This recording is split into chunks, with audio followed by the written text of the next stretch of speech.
प्रश्न क्रमांक 13 है, यदि किसी समांतर श्रेणी के 8वें और चौथे पदों का अनुपात 13:6 है तो इसके 12वें और 7वें पदों का अनुपात ज्ञात कीजिए। तो 12वां और 7वां पद का अनुपात ज्ञात करना है। अब इस प्रश्न को थोड़ा सा ध्यान से देखो। इस प्रश्न में 8वें और चौथे पदों का अनुपात कितना दिया है? 13:6। इसका मतलब क्या है कि 13 को 6 भाग कर है। इसका मतलब तो यही होता है, जो भी मान अनुपात में रहता है उसका मतलब आप क्या समझते हो? उसका मतलब क्या होता है भाई? इसका मतलब होता है कि 13 को 6 क्या कर रहा है? भाग कर रहा है। तो जब 13 को 6 भाग कर रहा है तो 8वां और चौथा पद भी इसी का तो हिस्सा है। तो इसी का हिस्सा है तो 8वें पद को भी क्या करेगा? चौथा पद भाग करेगा। अब प्रश्न को हल करते हैं। और इस प्रश्न में ना तो हमारे पास ए है ना तो हमारे पास डी है। तो हम ए और डी को क्या करेंगे? मानेंगे। और ए और डी क्या होता है? तो यहाँ पे पहले मान लेते हैं। माना समांतर श्रेणी का प्रथम पद। ठीक है, प्रथम पद क्या है? ए है ना। समांतर श्रेणी का प्रथम पद हमेशा ए होता है। तो ए को हम मान लेते हैं तथा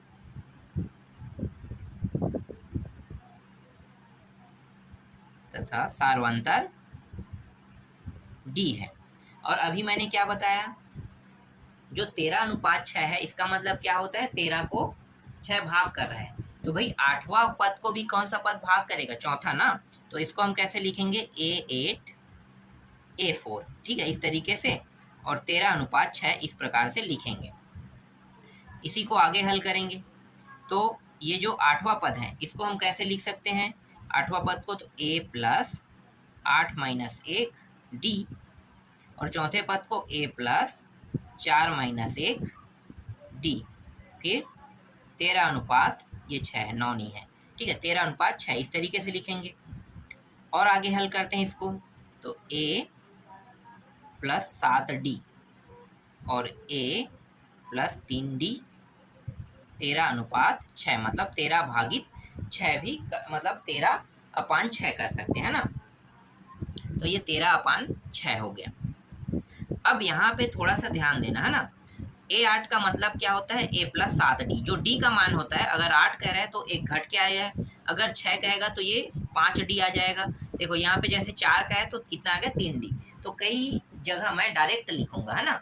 शुरू में तो मैं आपको पूरा डिटेल बताऊंगा, लेकिन हर जगह डिटेल से नहीं बताया जा सकता क्योंकि प्रश्न बहुत लंबा चौड़ा होता है। तो आपको ये चीज़ समझना है कि कई जगह क्या है कि थोड़ा सा मैं डायरेक्ट बताऊंगा। तो डायरेक्ट जो रहेगा ऐसे ही डायरेक्ट रहेगा कि ये जो मैंने पूरा किया ना, इस पद को ही विलुप्त कर दूंगा। और विलुप्त करने के बाद A8 कहेगा तो A + 7D लिखूंगा। A4 कहेगा तो A + 3D। जो D के साथ जो भी मान गुणा में रहेगा वो हमेशा एक घट के आता है। ये आपको पता होना चाहिए। तो देखो यहाँ पे घट के आया है ना। अब आगे हल करो तो देखो ये 6 का गुणा इसके साथ हो जाएगा और इसका गुणा इसके साथ हो जाएगा। इसे हम तिर्यक गुणा नियम कहते हैं। मतलब जो नीचे में मान दिया है हर को हम ऊपर ले जा रहे हैं। तो इस 6 को ऊपर ले जाएंगे तो गुणा होगा ना। तो ये 6A हो जाएगा और ये हो जाएगा, कितना हो जाएगा? 6 × 7 = 42। ये हो गया 42D। फिर ये जो नीचे एक मान ऊपर ले जाएंगे गुणा हो रहा है तो ये 13A हो जाएगा और 13 तिया कितना हो गया? 39D हो जाएगा।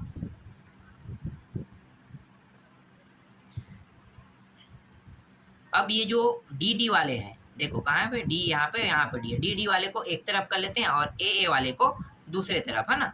मतलब दोनों को हम क्या कर लेते हैं? अगल बगल में रखते हैं। बराबर के एक इस साइड रहेगा, दूसरा जो है बराबर के उस साइड रहेगा। तो 6A को मैं यहीं पे रहने देता हूँ और इस 13 को इस साइड ले आता हूँ। तो बराबर के जब इस पर आएगा, इसको हम पक्षांतर विधि कहते हैं। तो क्या होगा? चिन्ह में परिवर्तन हो जाएगा और ये 39D और इसको हम उस पर ले जाएंगे तो ये भी क्या हो जाएगा? प्लस से माइनस हो जाएगा इस तरीके से। अब इसको घटाओ तो -7D आ जाएगा और इसको घटाएंगे तो -7A आ जाएगा और ये 3D आ जाएगा, है ना। अब देखो यहाँ भी माइनस में, यहाँ भी माइनस में, है ना। तो दोनों माइनस माइनस कट के क्या हो गया? प्लस हो गया। तो दोनों के मान किस में आ गया? प्लस में आ गया। अब यहाँ पे A = 3D और इस 7 को जब मैं उस पर ले जाऊंगा तो ये किस में है? गुणा के फॉर्म में। किसके साथ गुणा के फॉर्म में? A के साथ। तो कोई भी मान अगर गुणा के रूप में हो तो वो क्या करेगा, दूसरे साइड जाके दूसरे साइड के मान को क्या करेगा, भाग करेगा। तो देखो यहाँ पे आ जाएगा नीचे में, ठीक है, दूसरे साइड आके क्या करेगा, वो मान भाग करेगा इस तरीके से। क्लियर हुआ? अब इस प्रश्न में 12वां और 7वां पद कह रहे हैं, तो यहाँ पे मैं थोड़ा डायरेक्ट कर दूं।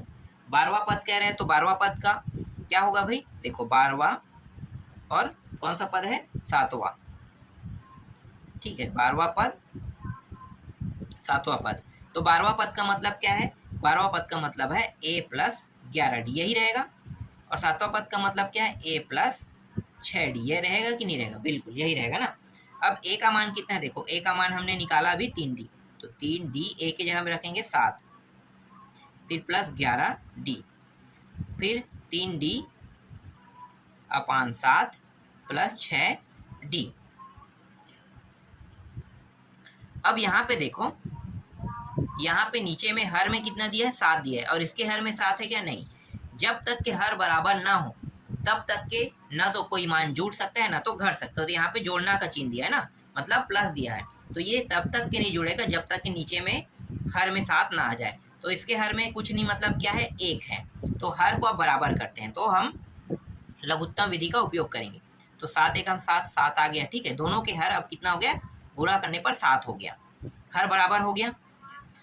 अब इस 1 का गुणा इसके साथ करो तो 3d हो जाएगा, प्लस इस 7 का गुणा इसके साथ करो तो 77d हो जाएगा। इसी तरीके से यहाँ भी हर बराबर नहीं है, तो हर बराबर करेंगे तो नीचे में आ गया 7, अब इस 1 का इसके साथ तो 3d, और 7 का गुणा इसके साथ 7 छक्के 42d। अब यहाँ पे एक नियम लागू होगा कि पहला चौथे का गुणा, दूसरा और तीसरे का गुणा। तो पहले इन दोनों को जोड़ लो, जोड़ोगे कितना हो जाएगा, 80 हो जाएगा d, और गुणा करेंगे 7 का पहले और चौथे गुणा, मतलब 7 गुणित 80d है ना, और दूसरा और चौथे गुणा, तो यहाँ पे भी 7 है, और दूसरा और तीसरे का गुणा तो 3d, तो 3d वाले इसको भी जोड़ लो ना, कितना हो जाएगा 45, तो 45 लिख लेते हैं डायरेक्ट, ये रहा 45। अब देखो ये दोनों मान गुणा में मतलब आसानी से हम इन दोनों को क्या कर सकते हैं, काट सकते हैं। तो इस तरीके से काट देते हैं, ठीक है, ये दोनों कट गया। अब यहाँ पे d और d को भी काट दो, क्योंकि ऊपर नीचे दोनों में d भी कट गया। अब देखो ये दोनों पूरा तो नहीं कटेगा, लेकिन 5 के पहाड़ा में दोनों आता है, 5 के पहाड़ा में, तो 5 निया 45, 9 आ गया, और ये हो जाएगा 5 एकम 5, 3 शून्य, 5 छक्के 30, कितना हो गया 16/6। इसका मतलब ये है कि ये 9 है, 16/6 कह रहा हूँ, 16/9 है ना, 16/9 आ गया। और ये 16/9 का मतलब क्या है, 16/9 का मतलब है, देखो अभी हम क्या निकाल रहे हैं, 12वां पद और 7वां पद निकाल रहे हैं ना, तो 16/9 जो है ये क्या है, 12वां पद और 7वां पद है ना, 12वां पद और 7वां पद का मान है। तो 12वां और 7वां पद का मान कितना होगा, अनुपात में अगर देखा जाएगा, अगर इसे अनुपात में बनाओगे कैसे लिखोगे, 16:9, इस तरीके से लिखोगे ना, तो 12वां पद और 7वां पद का अनुपात में मान कितना आया, 16:9 आया। यही क्या है, इस प्रश्न का उत्तर है। तो इस तरीके से 13वां प्रश्न कंप्लीट हुआ। चलो अगला प्रश्न देखते हैं। देखो 14वां प्रश्न क्या है, यदि समांतर श्रेणी का m+1 व पद n+1 वे पद का दुगना है, तो दर्शाइए कि 3m+1वां पद m+n+1 वे पद का दुगना होता है। देखो कितना आसान प्रश्न है, यहाँ पे बस इतना समझना है कि दुगना किसको कह रहा है और किसको हमें दुगना के रूप में लिखना है, बस ये आपको समझना है, ठीक है। तो सबसे पहले हम क्या करेंगे, देखो जो पद का है ना समांतर श्रेणी, पहले उसको कर लेते हैं ना। तो इस प्रश्न में दिया हुआ है, तो दिया क्या हुआ है भाई, m+1वां पद है ना, इस तरीके से पद दिया हुआ है, और इस पद के दुगना, ठीक है, दुगना कौन सा है, दुगना है n+1 की बात कर रहा है, ठीक है। तो दुगना का मतलब यहाँ पे आगे में 2 का गुना कर दे। दुगना का मतलब क्या होता है, आगे में 2 का गुना है ना, दुगना तिगना कहता है 3 का गुना, चौगुना कहता है 4 का गुना, तो इसका मतलब यही होता है। तो इस तरीके से आपको लिखना है। अब इसको विस्तार से लिखो, a प्लस ये क्या है, m+1, तो m+1 और -1 ये होता है ना, ठीक है। यहाँ पे 8वां होता तो ये पूरा 8 बन जाता, 8 माइनस 1, 7 होता 7 माइनस 1, लेकिन यहाँ पे क्या दिया m प्लस 1 दिया है, तो इस तरीके से m प्लस 1 और फिर माइनस तो रहता ही है -1, तो ये -1 सूत्र में जो है इसके साथ क्या करेंगे, घटा देंगे, फिर पीछे में d। इसी तरीके से 2, इसे बड़ा कोष्टक में लिख लेते हैं, a प्लस फिर छोटा कोष्टक में n प्लस 1 फिर -1 और फिर d।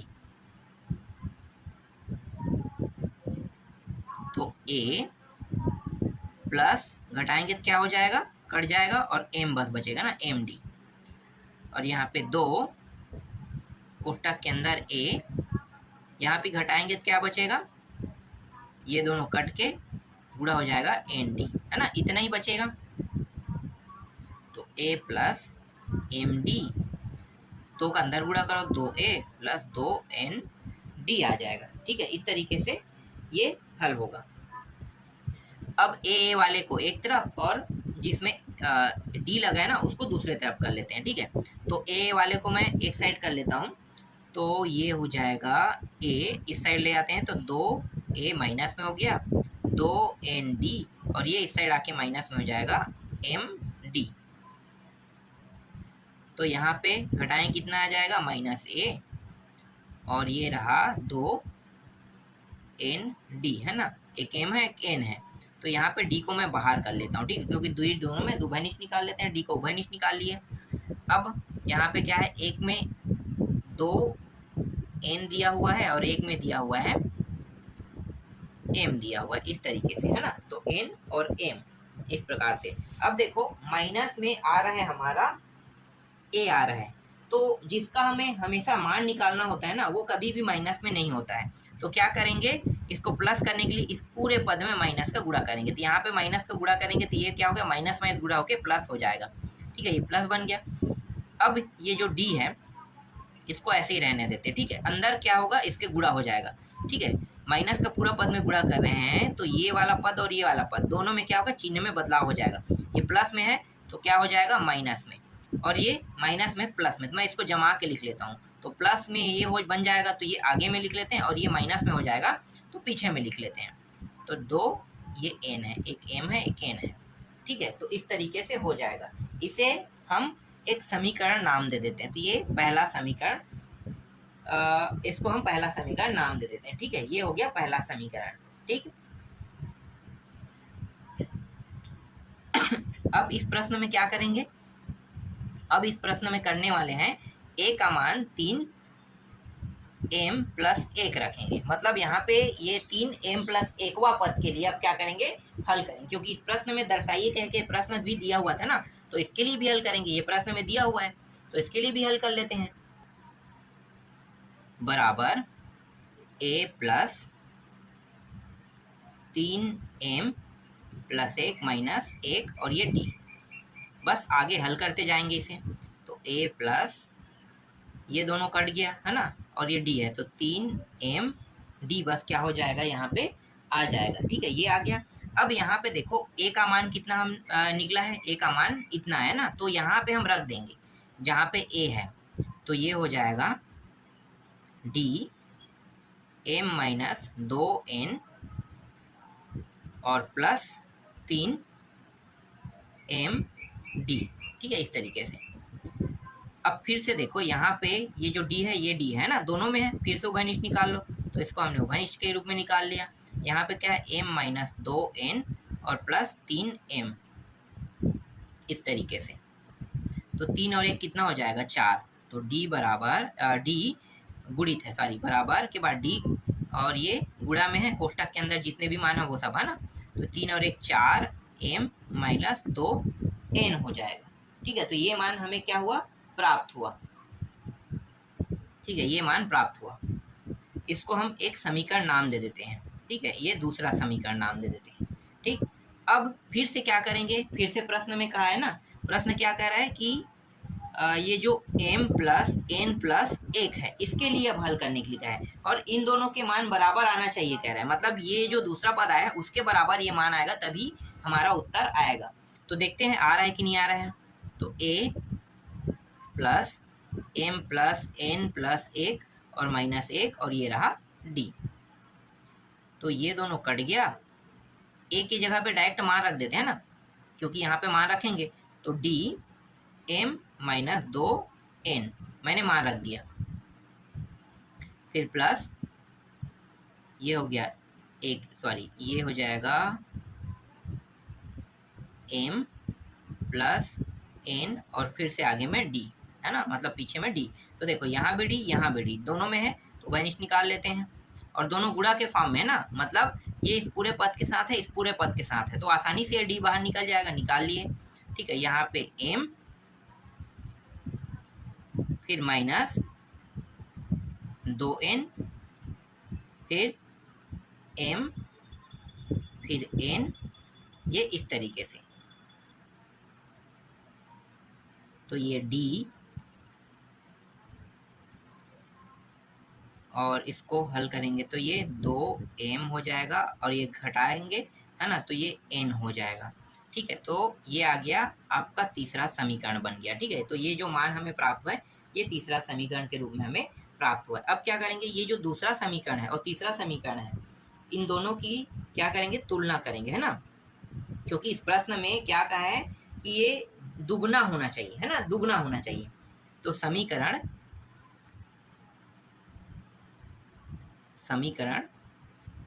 2 और 3 से, ठीक है, समीकरण 2 और 3 से। समीकरण 2 क्या है, देखो ये प्रश्न देख लो, है ना, यहाँ से हमने शुरू किया था, तो ये a 3m प्लस 1, ठीक है, फिर बराबर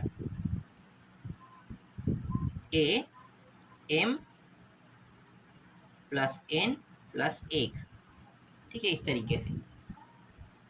तो इसका जो मान है कितना है, तो इसका जो मान है वो आया था d 4m माइनस 2n, है ना, और इसका मान कितना है d 2m माइनस n, ठीक है, यही आया था। चाहो तो इसको घटाना चाहो तो घटा सकते हो, ये दोनों कट गया समझो, है ना। यहाँ पे उभयनिष्ठ क्या निकलेगा, 2 उभयनिष्ठ निकल जाएगा, तो 2 को मैंने उभयनिष्ठ निकाल दिया, फिर 2m बचेगा, 2m माइनस n बचेगा बराबर 2m माइनस n, और कटाना चाहो तो कटा सकते हो, ये दोनों भी क्या हो गया, कट गया। ठीक है, तो यहाँ पे कितना बचा, सिर्फ 2 और यहाँ पे 1, तो 2 अपान यहाँ पे क्या आ रहा है, नहीं 2 और बराबर 1 आ रहा है ना, तो 2 बराबर 1, इसका मतलब क्या है, 2 बराबर 1 आ रहा है, पूरा हल करने के बाद 2 बराबर 1 आ रहा है। इसका मतलब ये है कि देखो इसको लिखेंगे तो ये जो 2 है, ठीक है, ध्यान देना, ये जो 2 है ये कहाँ पे जाएगा, इसके बराबर में रहेगा हमेशा, ये जो मान है इसके बराबर में रहेगा, मतलब इसके साथ, और 1 जो है इसके साथ गुणा रहेगा ना, तो 1 का गुणा इसके साथ हो जाएगा, समझ में आ रहा है, 1 का गुणा इसके साथ और 2 का गुणा इसके साथ, तो ये हो गया 1 3m प्लस 1, और 2 का गुणा इसके साथ हो जाएगा, तो 2am n प्लस 1, और यही हमें क्या करके लाना था, सिद्ध करके लाना था, तो देख लो भाई सिद्ध हुआ। ठीक है, इस तरीके से हल करना है, समझ में आया, पूरा डिटेल से मैंने बता दिया।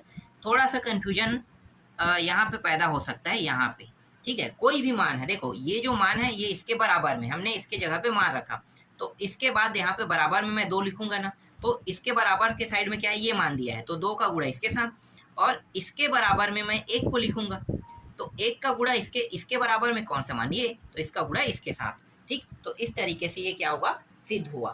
क्लियर हुआ ये प्रश्न। चलो अगला देखते हैं आप, चलो 15वां प्रश्न देखते हैं। 15वां प्रश्न क्या है, यदि समांतर श्रेणी 9 7 5 का एनवा समांतर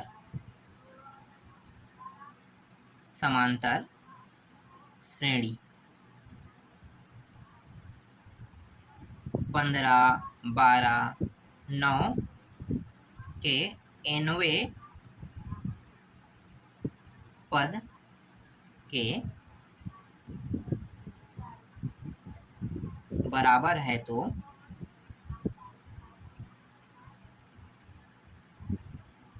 nवां पद ज्ञात कीजिए।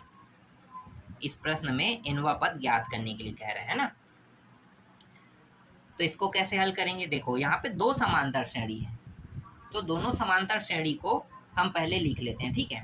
पहला समांतर श्रेणी क्या है, पहला समांतर श्रेणी 7 5 नहीं 9 है पहले ना, 9 7 5 है ना, ये दिया हुआ है 9 7 5, इस तरीके से बहुत दूर तक जाएगा, मतलब nवां पद कह सकते हो, ठीक है। इसमें प्रथम पद क्या है, प्रथम पद a होगा, और d के मान को कैसे निकालते हैं, पीछे वाले पद में आगे वाले पद को क्या करते हैं, घटाते हैं, तो घटाएंगे कितना आ जाएगा, तो ये आ जाएगा -2। मतलब हमारे पास पहला पद 9 है और जो d का मान है वो कितना है, -2 है, ठीक है, पहला से निकल गया। अब यहाँ पे दूसरा लिखते हैं, दूसरा समांतर श्रेणी 15 12 9 दिया हुआ है, तो 15 12 9 से प्रथम पद ये है, और d का मान 12 में 15 को घटा दो, तो 12 में 15 को घटाएं कितना आएगा, -3, तो d का मान कितना आ गया, दूसरे के लिए d का मान आ गया -3 आ गया। अब दोनों समांतर श्रेणी को क्या करेंगे, दोनों बराबर है कह रहे हैं, प्रश्न क्या कह रहा है, देखो बराबर का जिक्र किया ना, तो दोनों को एक दूसरे के साइड में रखेंगे, तो a प्लस n-1 d, दूसरा है a प्लस n-1 d, है ना। ये पहला को दर्शा रहा है, पहला, और ये दूसरे को दर्शा रहा है ना, दूसरा समांतर श्रेणी को दर्शाएगा, और ये पहला समांतर श्रेणी को दर्शा रहा है ना। तो ये पहला समांतर श्रेणी को, ये दूसरा समांतर श्रेणी को, तो पहले के मान को पूरा यहाँ पे रखेंगे, दूसरे के मान को पूरा यहाँ पे रखेंगे। तो पहला का मान कितना है, देखो a का मान यहाँ पे 9 है, तो मैंने यहाँ पे 9 रखा, फिर n-1, n का मान तो हमारे पास है ही नहीं, तो हमें nवां पद ही निकालना, मतलब n-1 ही रखना है, और d का मान कितना है, -2, यहाँ पे 15 n-1 और d का मान कितना है, -3। इस तरीके से हम क्या करेंगे, इसको हल करते जाएंगे, ठीक है। यहाँ तक आपको समझ में आया। अब यहाँ पे देखो 9 है और 15 है, 9 और 15 दिया हुआ है, तो क्या करेंगे, एक साइड, या फिर हम पूरे मान को एक साइड ले जा सकते हैं कुछ को छोड़कर, या हम एक एक करके हल कर सकते हैं, ठीक है। तो एक एक करके हल कर लेते हैं। तो 9 के साइड में मैं इस 15 को लेकर आता हूँ, तो ये क्या हो जाएगा, माइनस हो जाएगा, ठीक है। 9 के साइड में लाते हैं तो ये हो जाएगा। फिर यहाँ पे क्या दिया है, n-1 और ये -3 दिया हुआ है, ठीक। और इसको इस साइड ले जाएंगे तो चिन्ह में क्या हो जाएगा, यहाँ पे आगे में बदलाव हो जाएगा, फिर n-1 और ये रहा -2, घटाओ, इसको घटाने पर कितना आ जाएगा, -6 आ जाएगा, है ना। तो ये आ गया -6, इस 3 का अंदर गुणा कर दो, इसे कोष्टक में लो और अब गुणा करो, तो ये प्लस है, ये माइनस, तो -3n हो जाएगा, फिर माइनस माइनस प्लस हो जाएगा 3, फिर यहाँ पे माइनस का चिन्ह है, कोष्टक के अंदर लिखो, फिर -2, फिर माइनस माइनस प्लस 2, इस तरीके से। तो ये -6 बराबर ये -3n प्लस 3, इस माइनस का अंदर गुणा करो, तो ये माइनस माइनस प्लस 2n हो जाएगा, और ये माइनस प्लस माइनस हो जाएगा 2, इस तरीके से। देखो कुछ कट रहा है क्या यहाँ पे, कटने वाला तो चलो पहले हल कर लेते हैं, लिख लेते हैं। अब देखो यहाँ पे ये दोनों एक प्लस में है, मतलब एक माइनस में एक प्लस में, तो क्या हो जाएगा, घट जाएगा ना, तो -n आ जाएगा, और यहाँ भी वैसा ही होगा, कितना आ जाएगा, इन दोनों को घटाएंगे तो 1 आ जाएगा। इस 1 को इस साइड ले आते हैं, तो -6, और इस साइड आके माइनस ये भी हो जाएगा, और यहाँ पे पहले से क्या है, -n दिया हुआ है, तो ये हो गया -7 और ये -n, दोनों साइड माइनस माइनस दिया है, मतलब दोनों का मान क्या हो जाएगा, प्लस में आ जाएगा, तो n का मान कितना आ रहा है, इसे थोड़ा सा जमा कर लिखें तो n बराबर 7, और यही क्या है, इस प्रश्न का उत्तर है। हमें n का मान निकालना था ना, nवां पद क्या है, तो nवां पद क्या है, n का मान जो है मतलब 7वां पद में बैठा है, ठीक है, 7वां पद इसका उत्तर रहेगा, तो ये इस प्रश्न का उत्तर है। इसके बाद 16वां प्रश्न देखते हैं। 16वां प्रश्न में समांतर श्रेणी दिया हुआ है ना, तो समांतर श्रेणी 3, 8, 13 और अंतिम पद या फिर L का मान भी इसे हम कह सकते हैं, तो 253 दिया हुआ है का अंत से 12वां पद ज्ञात कीजिए कह रहा है। देखो इस प्रश्न को ध्यान से देखो, और ये अंतिम पद तो है, लेकिन इस पद का हमें क्या करना है, ये 12वां पद से भी आगे का होगा, तभी तो कह रहा है ना 12वां पद ज्ञात कीजिए कह रहे हैं, ठीक है। तो इसको कैसे हल करोगे, तो सबसे आसान तरीका है, सबसे पहले हम क्या करेंगे, सबसे पहले हम इस समांतर श्रेणी को लिखेंगे, हम ए पी से भी प्रदर्शित करते हैं ना, तो इस तरीके से हम इसे लिख लेते हैं। कितना है भाई, 3, 8, 13 इस तरीके से, और कहाँ तक गया है, 253 तक के गया है। तो यहाँ पे ए का मान क्या होगा, यही होगा। डी का मान 8 में 3 को घटा दो, कितना आ जाएगा 5, तो डी का मान निकल गया। मतलब पहला पद और अंतिम पहला पद और डी का मान दोनों हमारे पास है। अब आसानी से हम 12वां पद क्या कर सकते हैं, निकाल सकते हैं। तो 12वां पद, तो 12वां पद निकालने के लिए हम कौन से सूत्र का उपयोग करेंगे भाई, सूत्र हमारे पास यही है, क्या है, देखो सबसे पहले अगर हम हल करना चाहें 12वां पद निकालने के लिए, तो 12वां पद का सीधा सूत्र लगा देते हैं, ठीक है, डायरेक्ट सूत्र लगा देंगे। और सूत्र क्या है, सूत्र है L माइनस N माइनस 1 और D, ठीक है। देखो अगर कोई प्रश्न इस तरीके से दिया हो ना, तब सूत्र क्या हो जाएगा, चेंज हो जाएगा। L भी कह सकते हो उस मान को, और इस मान को हम L भी कह सकते हैं, या AN भी हम कह सकते हैं, ठीक है। L और AN ये दोनों एक ही है, अलग नहीं है, ठीक है। तो यहाँ पे मैंने L लिख दिया, हो सकता है इसके जगह मैं AN भी लिख सकता था, ठीक है। तो यहाँ पे मैंने L लिख दिया। अब यहाँ पे देखो प्रथम पद से लेके ये अंतिम पद दिया है, लेकिन हमें निकालना क्या है, इसके बीच का एक पद है ना, मतलब बीच का एक पद जो है वो 12वां पद है, और 12वां पद का जो मान है वो कितना है वो हमें निकालना है। तब आपको उसके लिए कौन सा सूत्र उपयोग करना है, इस तरीके का सूत्र का उपयोग करना है, ठीक है। ये वाला सूत्र उपयोग में आएगा। यहाँ पे सूत्र क्या हो गया, थोड़ा सा चेंज हो गया, तो ये सूत्र का आपको क्या करना है, उपयोग करना है। तो L का मान क्या हो गया, या AN का मान कितना है, 253, ठीक है। N माइनस 1 मतलब 12वां पद के लिए हल करेंगे, तो यहाँ पे मैं क्या करूंगा, 12 लिखूंगा, फिर -1, और ये रहा D। D के जगह भी मान रख देते हैं, D का मान कितना है 5, तो 253 माइनस इसको घटाएं कितना आ जाएगा 11, और ये 5, तो 253, 11 पंचे कितना होता है भाई 55, है ना, तो ये -55 हो जाएगा। अब इन दोनों को घटा दो, तो घटाओगे कितना आ जाएगा 198, ठीक है। तो 12वां पद कितना आ गया, 12वां पद का मान कहोगे, 12वां पद का मान कितना है 198 है। तो यही क्या है, इस प्रश्न का उत्तर। देखो हल करने के तरीके बस आपको देखना है कि हल करने का तरीका क्या है, उसके बाद आसानी से सूत्र उत्तर याद होने के बाद आसानी से प्रश्न क्या होगा, हल हो जाएगा। अब आते हैं 17वां प्रश्न में। 17वां प्रश्न है,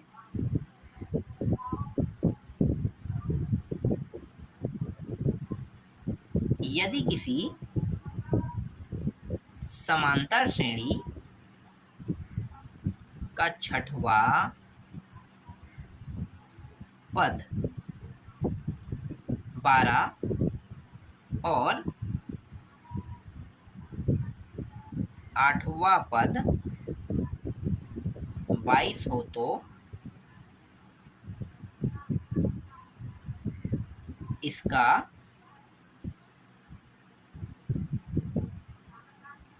द्वितीय और nवां पद दोनों क्या करना है, हमें ज्ञात करना है। ज्ञात कीजिए कह रहा है। देखो बहुत आसान प्रश्न है। यहाँ पे छठवां पद कह रहा है, छठवां पद का मान कितना दिया, 12। मैं डायरेक्ट लिख लेता हूँ यहाँ पे, है ना। छठवां पद मतलब क्या है, a + 5d। एक घटा के ही लिखना है, डी का मान पता है ना, छठवां कहेगा तो घटा के लिखना है। कितना दिया है, 12। इसको आप पहला समीकरण मान लो। आठवां पद कह रहा है मतलब एक घटा के डी का मान रहेगा, 7d आ जाएगा। कितना होगा, 22 हो जाएगा, है ना। आठवां पद का मान कितना दिया है, 22 दिया है। ठीक है, तो इस तरीके से लिख लेंगे। समीकरण 1 और समीकरण 2 हमें प्राप्त हो गया। अब समीकरण 1 और समीकरण 2 इसको डायरेक्ट घटा दो, तो चिन्ह क्या होगा, बदल जाएगा। सभी प्लस में थे, घटाएंगे तो चिन्ह क्या होगा, बदल गया। तो ये दोनों प्लस माइनस होने के कारण क्या हो गया, कट गया। इसको घटाएंगे कितना आ जाएगा, तो ये -2d आ जाएगा। और इसको घटाएंगे तो -10 आ जाएगा। ये दोनों माइनस में दोनों प्लस हो जाएगा। 2 एकम 2 पंचे, तो डी का मान कितना आया, 5। ठीक है, इस तरीके से डी का मान 5 आ गया। अब इस डी के मान को आप पहला समीकरण में रख दो, है ना। चाहे आप पहला में रखो चाहे दूसरा में रखो, ए का मान निकल जाए, क्योंकि ए का मान भी हमें चाहिए। तो पहला में रखे चाहे दूसरा में, ए का मान आ जाएगा। तो मैं यहाँ पे पहला में रख लेता हूँ। तो पहला क्या है, पहला है ए 5 और डी के मान अभी कितना है, 5, तो 5 रख देंगे। और ये रहा 12। तो ए 5 पंचे कितना हो गया, 25, ये 12, 25 को उस पार ले जाओ। तो ए 12 माइनस कितना हो जाएगा, 25 हो जाएगा ना। तो 12 माइनस 25 घटाओ, तो घटाओगे तो 13 आ जाएगा। तो -13, तो ए का मान कितना आ गया, -13 आ गया। अब हमारे पास ए का मान भी है और डी का मान है। जब हमारे पास ए और डी दोनों का मान है, तो अब आसानी से हम क्या कर सकते हैं, nवां पद और a2 दोनों का मान निकाल सकते हैं। तो खंड कर लेते हैं, एक साइड हम an का मान निकाल लेते हैं और दूसरे साइड a2 मतलब दूसरे पद का मान निकाल लेते हैं। an का मान निकालते हैं, तो a + n-1d इसी सूत्र में रखेंगे ना।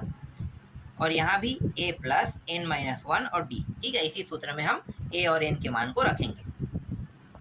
तो इसके जगह में -13 प्लस n के जगह में, क्योंकि nवां पद निकाल रहे हैं तो n के जगह में n ही रहेगा, कोई बदलाव नहीं होगा, है ना। तो n-1 और d के जगह में कितना आ जाएगा, 5 आ जाएगा। ठीक, तो ये आ गया, इसका उत्तर आ गया। ठीक है, ये आगे हल और नहीं होगा, तो n का मान डायरेक्ट यही रहेगा। ठीक है, ये इसका उत्तर निकल गया। अब इसका निकाल लेते हैं, तो -13, इसमें दूसरा पद कह रहे हैं मतलब एक घटा के लिखेंगे तो क्या होगा, डायरेक्ट 1d लिख सकते हैं, है ना। तो 1d नहीं लिखते हैं, चलो थोड़ा सा पूरा हल कर लेते हैं। ये 5, तो -13, इसको घटाएंगे तो कितना आ जाएगा, अब आ रहा है 1 आ रहा है, 1 × 5, तो ये हो गया -13 और ये +5। इन दोनों को फिर घटा देते हैं, तो घटाएं कितना आ जाएगा, 8, तो -8। ठीक है, दूसरे का भी उत्तर आ गया। तो ये क्या है, a2 का मान और ये क्या है, an का मान। तो ये दोनों जो है, इन दोनों का उत्तर है। जैसा जैसा प्रश्न में कहा है वैसा वैसा हमने किया और इसका उत्तर भी लेकर आ गए, है ना। उत्तर भी आ गया। अब अगला प्रश्न देखते हैं। देखो थोड़ा सा अलग अलग तरीके का प्रश्न अब आते जा रहा है। अब जो प्रश्न आ रहा है ये थोड़ा अलग तरीके का है। तो जो 18वां प्रश्न है उसको देखते हैं। तो 18वां प्रश्न में क्या कहे, दो अंकों की कितनी संख्याएं 3 से विभाज्य है। ठीक है, 3 से विभाज्य है। दो अंकों की कितनी संख्या 3 से विभाज्य है। तो दो अंकों की पहली संख्या क्या होगी, दो अंकों की पहली संख्या जो 3 से भाग जा सकता है। तो दो अंकों की अगर पहली संख्या देखा जाए तो 10 है, लेकिन 3 से क्या भाग जा रहा है, नहीं। 11 3 से भाग जा रहा है, नहीं, तो ये पहली संख्या बन ही नहीं सकता। लेकिन 12 3 से भाग जा रहा है, इसलिए समांतर श्रेणी में पहली संख्या क्या बन जाएगा, 12 बन जाएगा। 12 के बाद दूसरी संख्या क्या हो जाएगा जो 3 से भाग, 13 भी नहीं जाएगा, 14 भी नहीं जाएगा, तो 15 आ जाएगा। 15 के बाद 16 और 17 3 से भाग नहीं जाता है, तो 18 आ जाएगा। तो पहली संख्या दूसरी तीसरी इतना काफी है। ठीक है, और अंतिम संख्या क्या होगा जो 3 से भाग जा रहा है, 99 3 से भाग जा सकता है, दो अंकों की है। तो 3 से भाग जाने वाले अंतिम संख्या 99 है। तो इस तरीके से क्या करना है, आपको लिख लेना है, ठीक है, जो 3 से भाग जा सकता है। क्लियर हुआ यहाँ पे? इसी को हम क्या कहते हैं, एल का मान कहते हैं, या फिर ए एन का मान भी कहते हैं, मतलब एनवा पद भी हम इसे कहते हैं। अब यहाँ से मैं ए और डी के मान को निकाल लें। तो ए का मान तो ये आ गया, ठीक है, ए का मान निकल गया, पहले पद को ही हम ए का मान कहते हैं। डी का मान पीछे वाले पद में आगे वाले पद को घटा दो, तो 15 में 12 को घटाओ, कितना आ जाएगा, 3 आ जाएगा। तो ए और डी का मान निकल गया यहाँ पे, ठीक है। अब एनवा पद के लिए हल करते हैं। तो ए प्लस एन माइनस 1 और डी, ठीक है, इस सूत्र में मान रख देते हैं। तो एन के जगह में क्या रखेंगे, 99, ए के जगह में 12, और एनवा पद ही निकाल रहे हैं ना, तो देखो एनवा पद ही निकाल रहे हैं, लेकिन ये क्या है, ये एनवा पद का मान है ना, एनवा पद नहीं है, एनवा पद का मान है, इसलिए हम n-1 को n-1 के रूप में ही लिखेंगे, डी के जगह में 3 लिखेंगे। तो 99, 12 को इस साइड ले आते हैं तो माइनस हो जाएगा, इस 3 का अंदर गुणा करो, -3n-3, इसको भी यहाँ यहीं पे ले आते हैं ना, 99 माइनस 12, और ये माइनस से क्या हो जाएगा, प्लस हो जाएगा 3, और ये 3n। तो इन दोनों को घटाओ और इसको, नहीं, इन दोनों को जोड़ो और इसको घटाना है, ठीक है, पहले जोड़ लेते हैं। तो ये हो जाएगा 102 माइनस 12, और ये 3n। अब 12 को घटाएं, कितना आ जाएगा, 90, तो ये 90 आ गया, और ये 3n। 3 के पहाड़ा से 3 एकम 3 कट गया, ये 3 के पहाड़ा से ये भी कट जाता है, कितना आ जाएगा, 3 तिया 3 शून्य, तो n का मान कितना आया, 30 आया। ये क्या है, इस प्रश्न का उत्तर है। मतलब जो 99 है वो 30वां पद में बैठा हुआ है, ठीक है, कौन से पद में बैठा हुआ है, 30वां पद में। ये भी क्लियर हुआ। अब आते हैं 19वां प्रश्न पे। 19वां प्रश्न है 60 पदों की समांतर श्रेणी, मतलब एपी में लिख देता हूँ, ठीक है, समांतर 60 पदों की एपी मतलब समांतर श्रेणी, ठीक है, एपी से प्रदर्शित कर देता हूँ। में प्रथम पद 7 और अंतिम पद 125 है, तो 32वां पद ज्ञात कीजिए। इसमें 32वां पद हमें क्या करना है, ज्ञात करना है। तो ए एन मतलब एनवा पद का मान, नहीं, इस प्रश्न में 60 पद कह रहे हैं ना, तो ए एन का मान दिया हुआ है, ठीक है, अंतिम पद भी दिया है, मतलब ए एन का मान दिया है, तो ए एन का मान कितना है, 125, एन का मान कितना रखना है, 60, क्योंकि 60 पद ही कह रहे हैं, ठीक है, और प्रथम पद क्या है, 7 है। अब इसमें हमें डी बस का मान और निकालना है, तो डी का मान अब आसानी से निकल जाएगा, क्योंकि हमारे पास एन का मान है ना, तो आसानी से डी का मान निकल जाएगा। चलो, एन का मान कितना रखेंगे, 125, ए का मान कितना रखेंगे, 7, एन का मान 60 माइनस 1, और डी के मान ज्ञात कर लेते हैं। तो इसको इस पर ले आते हैं, तो 125 माइनस 7, ये हो गया 59 डी। घटा दो 125 को, तो कितना आएगा, 125 को घटाने पर ये आ जाएगा 118 हो गया, और ये 59 डी, ठीक है। 59 के पहाड़े में 118 आता है क्या, दुगुना में आता है, तो एकम बार में है, ये दूनी बार में कट गया, तो 2 आ गया डी का मान। देखो आसानी से डी का मान भी निकल गया। अब डी का मान निकल गया है तो 32वां पद आसानी से निकाल सकते हैं। तो A32 का मान, ए का मान कितना है, ए का मान 7, 32वां, तो 32 माइनस 1 लिखेंगे, और डी का मान कितना है, 2, तो ये हो गया 7, घटा दो 31 गुणी 2 हो जाएगा,